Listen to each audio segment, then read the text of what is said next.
Alright, so back, and what we're going to do now is lap the pivot hole. So basically this little lap here is called a barrel lap. It's basically a little piece of brass with some slits in it, and we'll put some compound in there. I use this 400 grit lapping compound. You can get that at McMaster-Carr. Get the barrel lap there too, and basically comes with a rod and one of these, and you can order replacement barrels for it. So this is my pivot, and I like to use these Alpha Knife Supply pivots. They're really good. They're right on. They come with a screw that has a real fine adjustment too. I think it's like 264 or something like that instead of 256. So basically, when I try to put the pivot in now, it doesn't fit because I've reamed it undersized. This pivot is about 0.1870. They're pretty consistent. And I usually ream my hole before heat treat at 0.1865, and so that leaves me, about 5/10 thousandths to play with to get the pivot in. I don't want any slop in it. I want it to be so it will go in the hole and turn freely, but I don't want any wobble from side to side. So basically, I run this pretty slow, like around 250 RPMs or so, pretty slow, and just put it on this block here, and I just want to check everything, make sure it goes in smooth. Because what I'm going to do is I'm going to turn this little screw at the end, and that'll make this expand, and it'll get bigger and bigger. And then when I put the compound on there, sometimes you can turn it with your fingers, but after a little bit you need some pliers. See, like that, it's a little tight. It's expanded a little bit there. So I don't want to do much here, because 5/10 thousandths is not much. It's a very small amount. So I might run this up and down once and then check it. It's kind of tedious. It usually takes a few minutes, to do it, but it's worth it. It's worth having everything right on. Whether, I'm not trying to. I like to be efficient, but I don't want any slop. It drives me nuts. Okay. So just run this down in real slow, and you can feel like where it expands. You can feel it when you're putting it, going down, up and down in it. There's a point like right in here where it starts to feel a little tightness there. So what I'll do is I'll clean out the hole.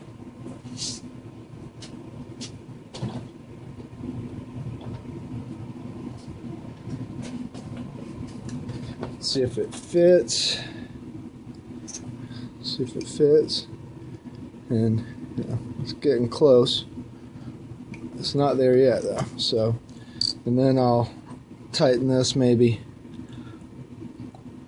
about 1/8 of a turn. Put a little more of the compound on there.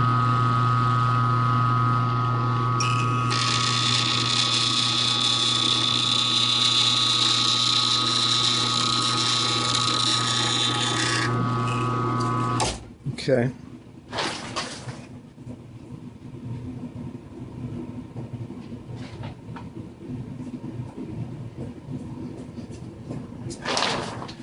Alright, so take that off. I'll just clean the hole out with a cotton swab so I get all the junk out of there, so that there's nothing holding the pivot up. And see if we get a go again. And right there, see how it goes in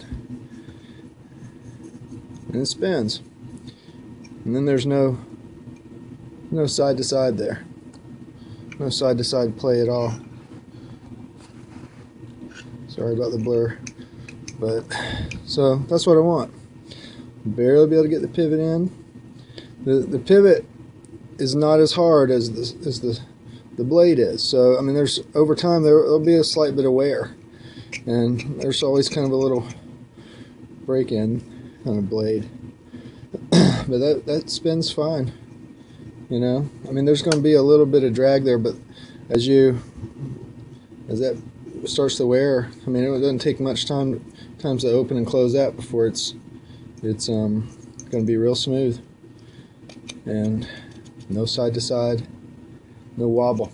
Okay, so it's real important that you get the blade flat first, and then your setup's all flat, so that when you ream this, everything's perpendicular, and that will make sure there's no bind in your action once you get everything put together.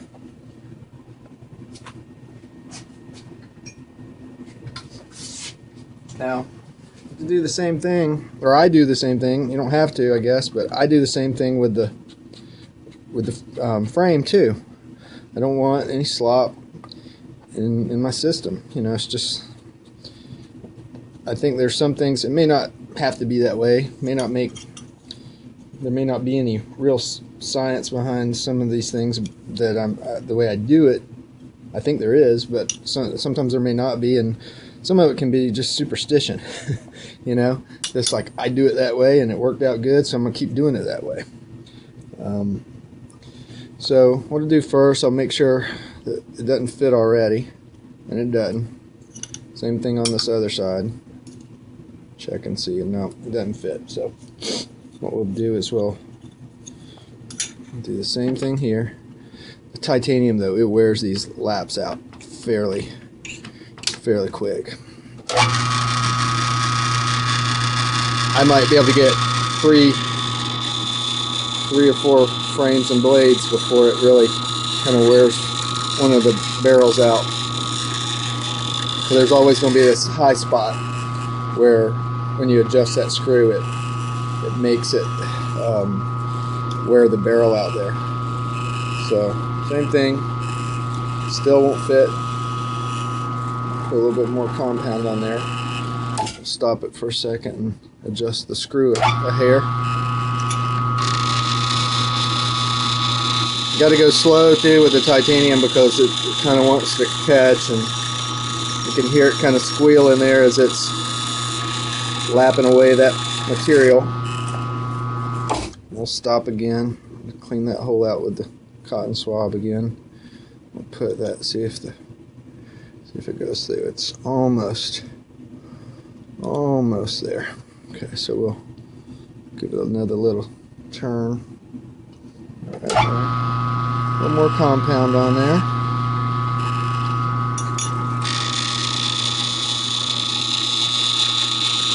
You hear it squealing.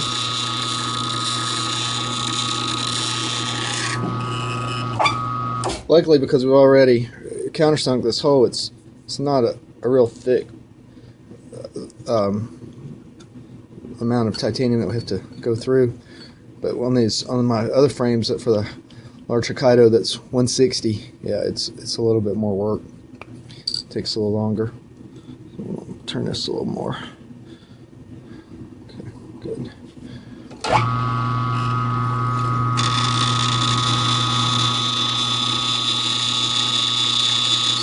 Slowly.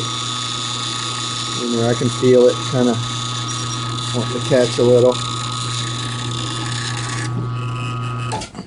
And I got to be careful with this, just like drilling. I mean, it can bind and give you a little helicopter, which you don't want that. I mean, that sucks. Alright, see that?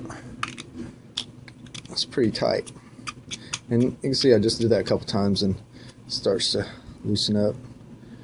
And we'll go in on this side.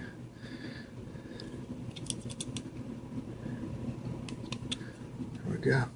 And I'll press fit this pin in. I just want to get it so that it rotates free. And we're going to do the same thing over here.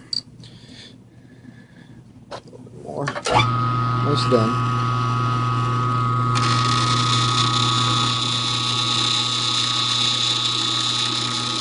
So you're wanting to catch a little bit, you got to take it slow. There we go.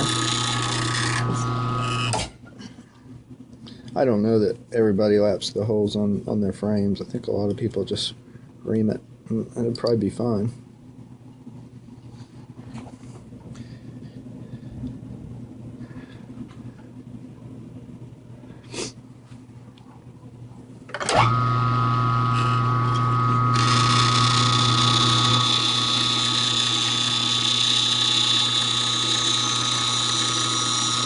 kind of squealing a little bit.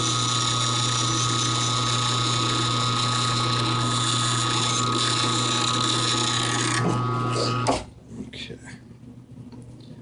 And that hole out. Side.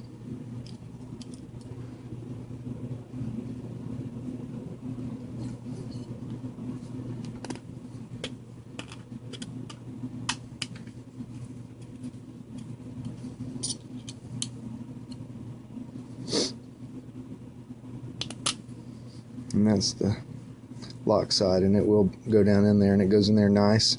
And like I said, I can press fit that. I'm gonna go take just a little bit more out because I need a little bit of room when I'm putting things together.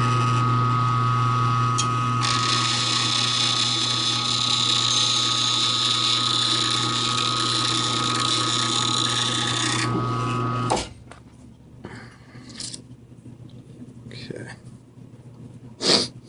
Excuse me. Okay, that's good. It's real good. Okay.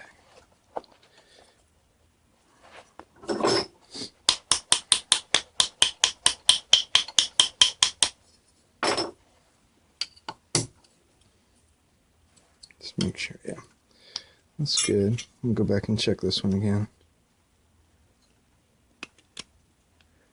Yeah, it's not bad. I think I'm going to hit it one more time on here.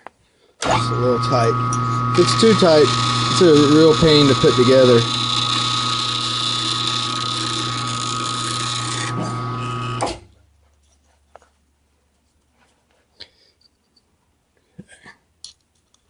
Yeah, that's better. That's good. That's good. So we lap the frame, we lap the blade, and surface ground the blade. So basically now we got two other critical things to do, well really three. We're going to go ahead and I'm going to cut out the lock, the web for the lock bar next, and then I got to grind that little bit, that tab off in the relief, and then we need to determine the stop pin length, and we need to either build a backspacer or standoffs. Haven't decided yet which I want to do for that. This knife it's got a really thick backspacer. Sometimes it can make it a little bit heavy. This is also the Mokotai knife. Can't tell now because it's all scratched up. And the other thing I got to do is I got to put everything back on the disc grinder 220 and get it all nice and pretty after we remove that little tab. And we should be rolling and ready to.